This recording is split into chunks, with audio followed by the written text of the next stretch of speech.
Arthur, Rachid, Stanislas et Clyde vivent aux quatre coins de l'Atlantique. Du haut de leurs 10 ans, ils se penchent au chevet de leur environnement. Sur le terrain, ils mènent l'enquête et se confrontent à des enjeux écologiques majeurs. La réalité cède ensuite la place à la fiction lorsque chacun devient acteur d'un conte inédit. Tous sont unis par une même préoccupation, sauver leur bien le plus précieux, l'eau.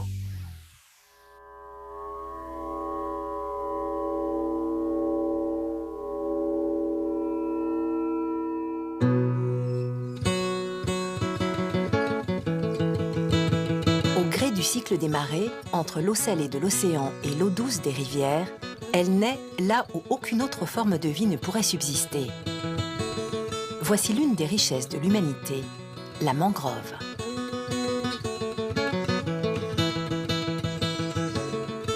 Nous sommes au sud-est du Sénégal, aux portes du delta du Siné Saloum. Bienvenue dans le petit village de Fadiout. Sur cet îlot de 10 000 âmes, relié à la côte par un pont de bois, tout est affaire de coquillages. Depuis des siècles, les femmes descendent sur la grève à marée basse pour ramasser les coques dont elles cuisinent la chair. Les coquilles vides sont ensuite déversées à même le sol et s'amoncellent au fil du temps. Surnommée l'île aux coquillages, Fadiout est ainsi le résultat de cette extraordinaire accumulation. C'est dans cette petite localité entourée d'eau qu'est né Stanislas Dendiouf, âgé aujourd'hui de 10 ans. C'est l'oiseau de la paix. Son île de 500 mètres de long, Stanislas la connaît comme sa poche. Il y est chez lui partout, même si certains l'accueillent de manière plus ou moins amicale. Leur maman, il le défend toujours, même si c'est une personne. Dans les ruelles du village, il sait toujours où retrouver ses amis pour une séance de baby-foot improvisée.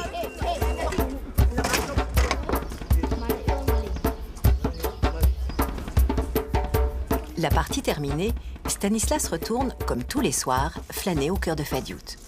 Ils prennent des poissons. À la tombée du jour, Stanislas s'installe au bord de l'eau pour contempler, admiratif, le spectacle magique des oiseaux se réunissant dans la mangrove pour y passer la nuit. Ils font là-bas leur nuit et ils dorment là-bas. Après le matin, ils se lèvent. Ils se partent en jouant. Ils partent chercher de la nourriture. Il est beau dans la mangrove.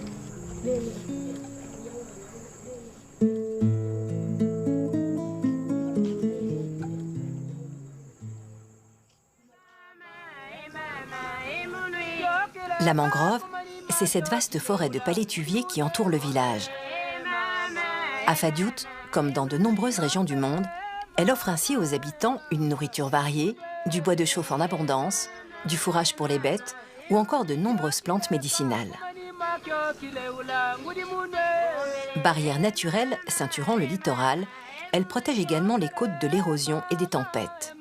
L'ensemble de ces étranges petits arbustes aux racines proéminentes constitue l'un des écosystèmes les plus riches de la planète.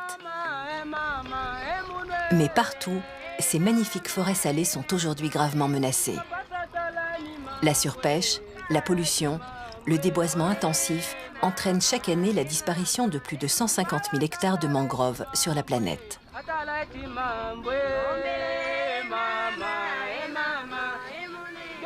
À Fadiout, on commence à prendre conscience de la nécessité de protéger ce milieu naturel unique, essentiel à la survie de la population.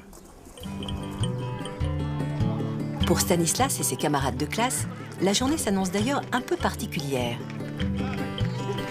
Ils ont rendez-vous au pied du Grand Baobab pour l'ouverture des Olympiades de l'environnement.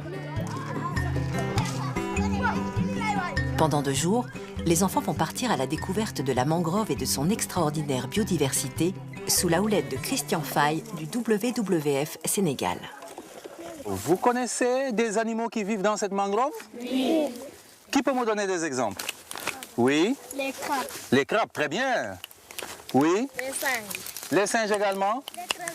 Les crevettes, oui. Les serpents. Super. Vous venez de me citer tout un tas d'animaux. Dans la jungle, tous les animaux sont endormis.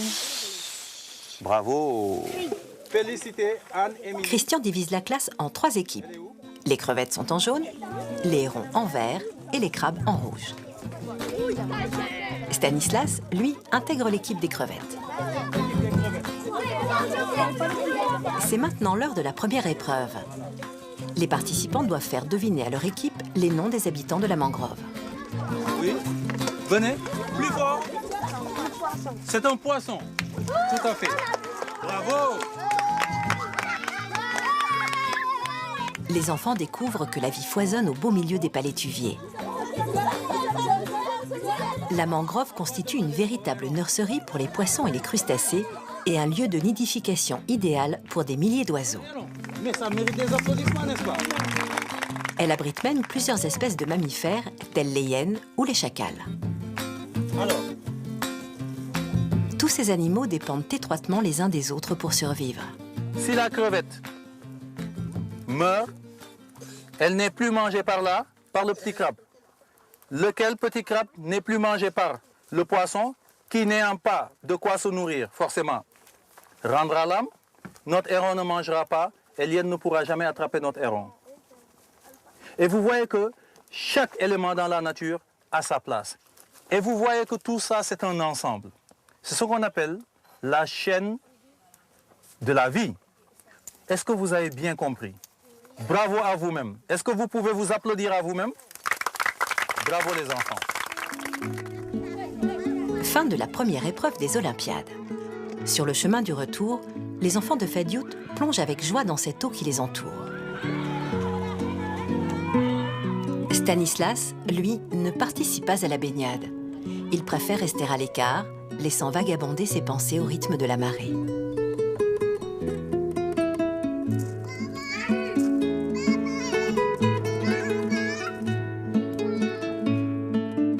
Puis, tandis que le soleil se couche sur l'île aux coquillages, le garçon rentre chez lui et retrouve ses livres.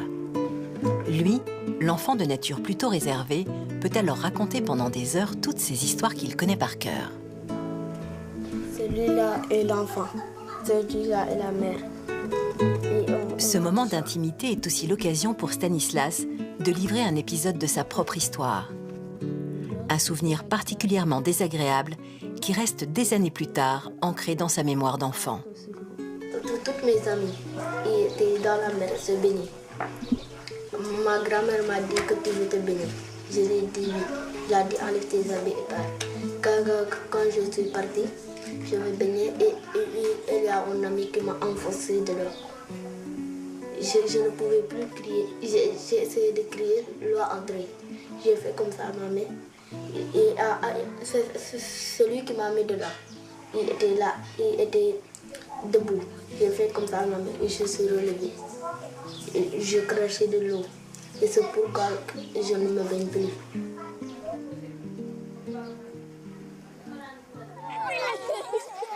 Les crabes au milieu et puis les hérons. Deuxième jour des Olympiades de l'environnement. Pour pouvoir effectuer cette mission, vous avez à votre disposition vos pirogues. Et j'ai dans ce classeur-là un élément très important, la carte que vous ne devrez jamais quitter. Au programme, une grande course d'orientation à la rencontre de ceux qui agissent sur le terrain pour préserver la mangrove.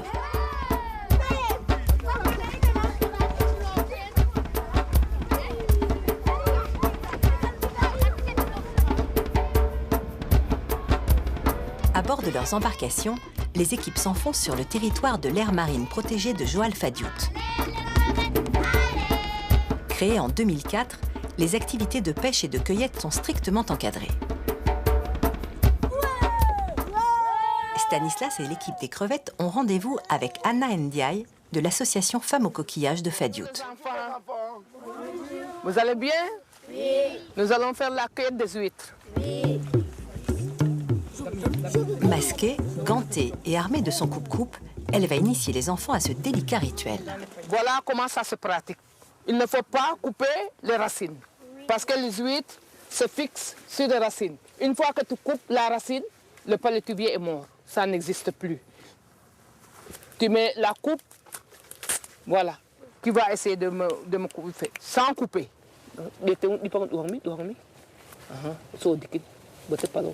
Voilà. Le ramassage des coquillages se pratique ici depuis toujours. Mais pour que l'activité perdure, elle doit être faite de manière durable. Anna l'a bien compris et transmet avec passion son savoir-faire aux enfants. Ça, c'est le murex et ça, c'est le cône. Ce sont les cônes. Avant de les quitter, Anna indique à Stanislas, le chef des crevettes, la prochaine destination. Du courage!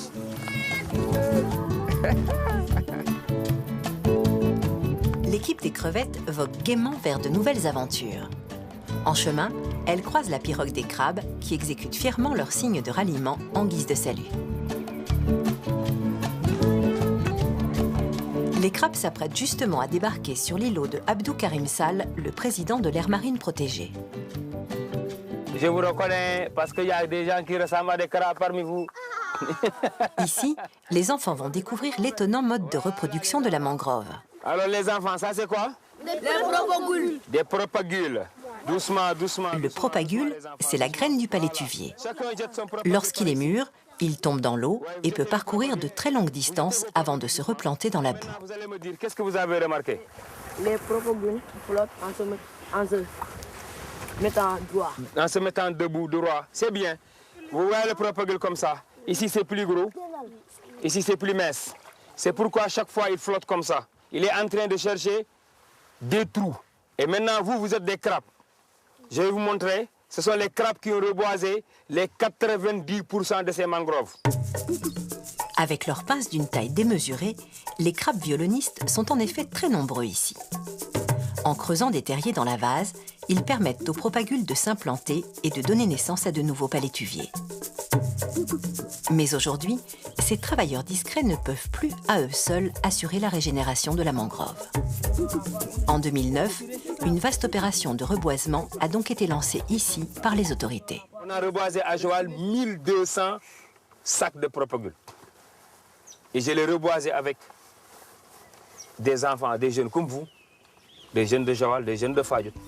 C'est l'esprit songeur que Basile, chef des crabes, quitte cette jeune mangrove porteuse d'espoir.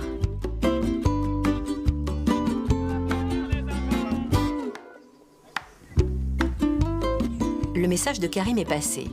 Du moins, c'est ce que ce dernier espère. Chaque ressource, chaque espèce, que ce soit les mangroves, que ce soit les oiseaux, que ce soit les poissons, ont un rôle à jouer dans ce monde. Donc vraiment, il faut qu'on respecte tout ce qui est dans ce monde pour qu'on ait un monde meilleur.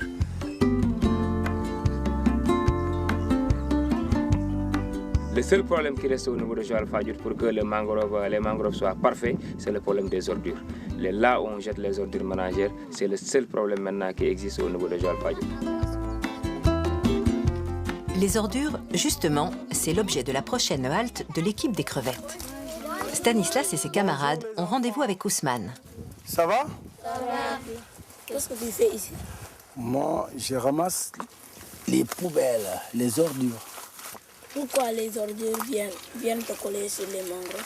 Les ordures viennent se coller sur les mangroves puisqu'on ne les jette pas dans les poubelles. Et ça étouffe les palétuviers. À Fadiout, comme partout en Afrique, le traitement des déchets est un véritable fléau. Les ordures ne sont ni ramassées ni traitées et les tonnes de détritus qui s'amoncellent polluent et asphyxient la mangrove.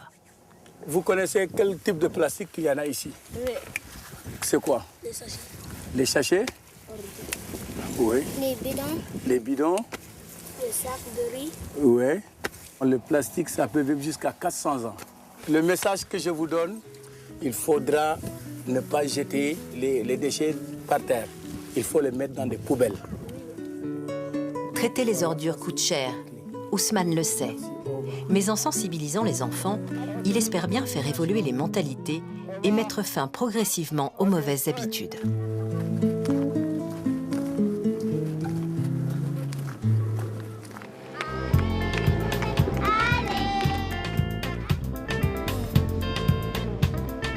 À la fin de la journée, Stanislas et son équipe sont accueillis avec enthousiasme par des hérons et des crabes surexcités.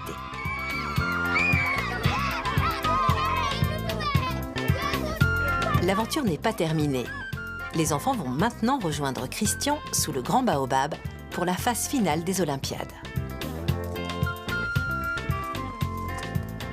Le chef de cérémonie demande à chaque équipe de piocher au hasard des mots dans un panier. Crevette. Crevette. Hyène. Pélican. Des mots qui ont tous, bien sûr, un rapport avec la mangrove. Vous venez de terminer la deuxième phase de ces Olympiades environnementales et nous les clôturons justement avec ces mots magiques que vous allez utiliser pour créer des poèmes, des chants ou même des sketchs. Et à travers ces poèmes, chants et sketchs, vous allez pouvoir transmettre à d'autres enfants ce que vous avez vécu durant ces 2 jours. Parce qu'ils n'étaient pas là. Les enfants ont 10 jours pour mettre au point leur création. Ils les présenteront ensuite à tout le monde à l'occasion d'un grand spectacle.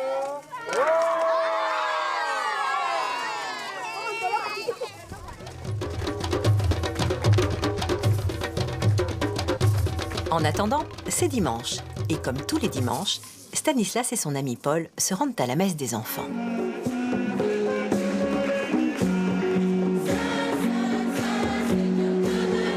À l'église, l'ambiance est à son comble. Mais avec son regard courroucé, sœur Marie-Hélène est là pour faire régner l'ordre. Stanislas, lui, reste comme toujours calme et appliqué. À la fin de la cérémonie, le père fait passer des messages à l'assemblée réunie. Le GIE, femmes et copiages de Fadout, voilà, invite tous les jeunes et tout le monde à ramasser des objets plastiques à l'intérieur de la mangrove. Malus, attends. Stanislas et Paul sont au rendez-vous. Eux aussi veulent prendre part au nettoyage de la mangrove.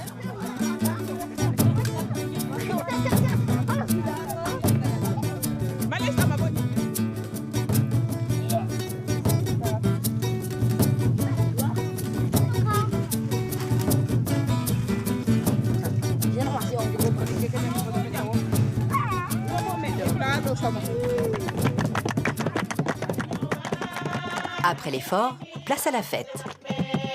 Les femmes et les enfants partagent ce qu'ils ont de plus précieux après la mangrove, leur musique, leur danse, leur culture.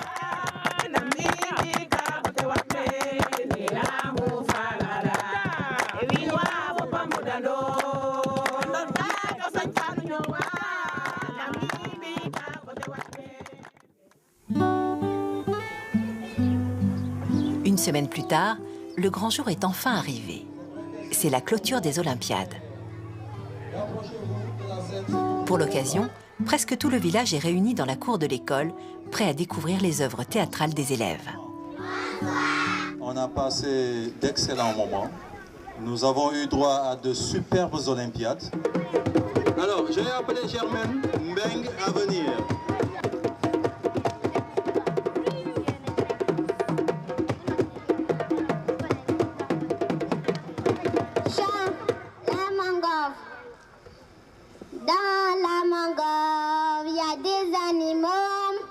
Les plus sauvages et les plus rigolos.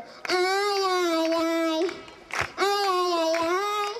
On ne doit pas couper la mangrove, ir envers notre pays.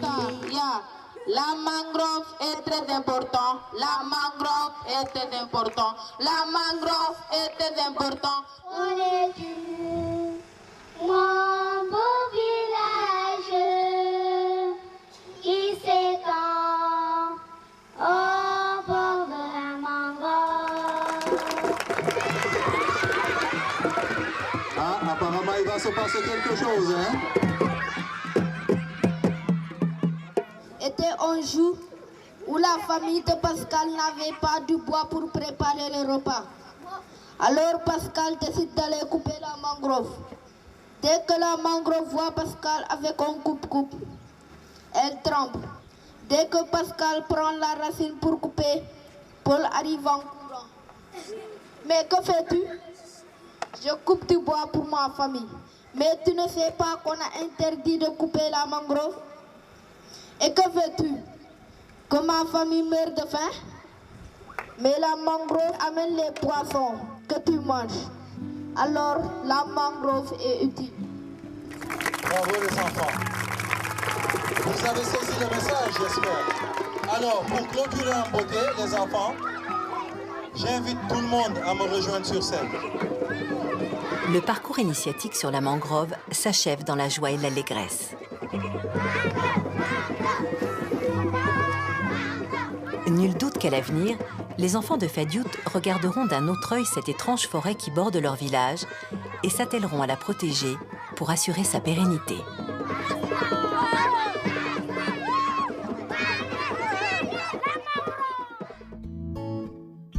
À l'issue de la fête, Stanislas et ses camarades retournent une dernière fois au travail. Après le théâtre, place au cinéma.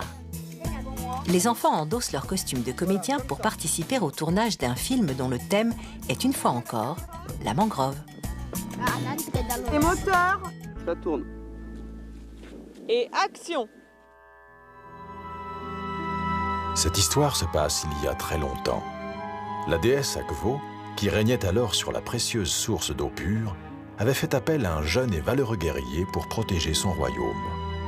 Espéranto, c'était son nom, devait se rendre dans des contrées lointaines pour aider les peuples du monde à sauver leurs eaux en péril.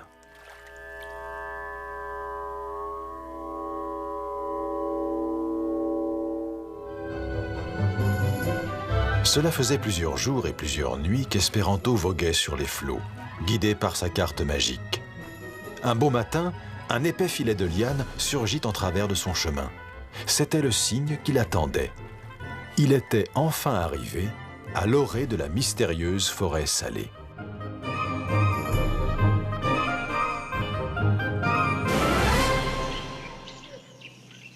Dans cet univers aux arbres gigantesques, le courageux aventurier n'était pas seul. Un être étrange l'observait. C'était un héron. Mais l'oiseau sauta de son perchoir et sembla subitement perdre la raison. « Mon nid, rendez-moi mon nid !» hurlait-il d'un air terrifié. Espéranto demanda à l'oiseau ce qui l'inquiétait tant. « L'effluve maléfique !» s'exclama l'animal. « Il va tous nous engloutir !» À ces mots, il ouvrit ses larges ailes et bondit sur le jeune guerrier qui prit ses jambes à son cou. Espéranto reprit ses esprits. L'effluve maléfique qui engloutissait tout sur son passage. C'était donc pour cela que la carte magique l'avait mené ici. Sur son chemin, il tomba soudain nez à nez avec une armée de crabes, manifestement très en colère. « Tu ne détruiras pas notre dernier arbre !» scanda leur chef en claquant des pinces.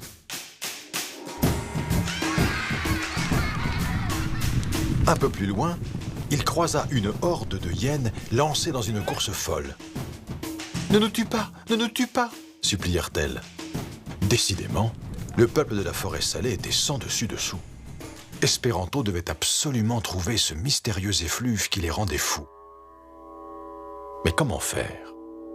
Quel chemin emprunter? Alors qu'il craignait de s'être égaré, un singe se matérialisa devant lui, comme par magie. C'était Dido, le sage au coquillage divinatoire. « Je sais qui tu es, Espéranto. Pour accomplir ta mission, tu dois traverser le terrible labyrinthe salé. Mais fais attention, tu cours un très grand danger. » L'intrépide guerrier reprit la route, le cœur empli de courage. Au bord de la rivière, comme un signe du destin, sa barque l'attendait.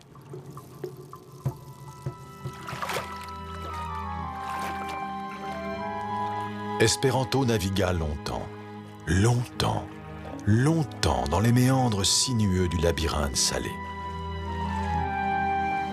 Le dédale semblait ne jamais vouloir prendre fin. Notre héros avait épuisé ses dernières forces. La forteresse inextricable du grand mal allait, semble-t-il, faire une nouvelle victime. Tandis que la barque dérivait, Le paysage n'était plus que mort et désolation. L'effluve était là, tout près, serpentant dans la vase.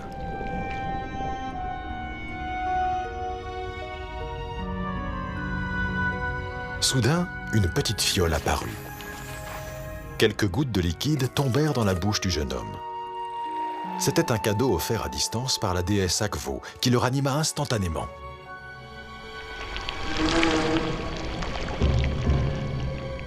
D'un geste vif, Espéranto saisit une petite boîte, les graines magiques confiées par la déesse. Elle seule pouvait le sauver.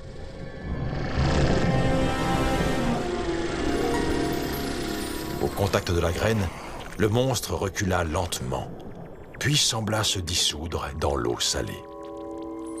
Aussitôt, la nature recouvra la vie, et le doux chant des oiseaux résonna dans l'air. L'effluve était vaincu. Le peuple de la forêt salée était enfin libéré. Le cœur plein d'allégresse, Espéranto reprit la mer pour voguer vers de nouvelles aventures.